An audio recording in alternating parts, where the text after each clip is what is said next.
Hello guys and welcome back. Today I am going to give you the best Capybara Go beginner guide. The main objective of the game is to guide your adorable capybara through exciting levels, overcome obstacles, and collect items to unlock new features or upgrades. Use simple touch controls to navigate, to jump, slide, or perform other actions depending on the terrain or challenges. The game includes multiple vibrant and colorful levels. Each level increases in difficulty, introducing new challenges and obstacles to overcome.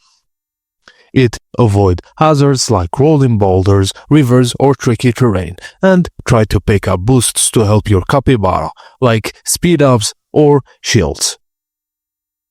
It's a fun, casual mobile game with simple controls, adorable visuals, and plenty of customization, perfect for quick gaming sessions or unwinding with a light-hearted challenge. And that's it. Have fun guiding your capybara to victory. Thank you for watching, and please don't forget to like and subscribe for more.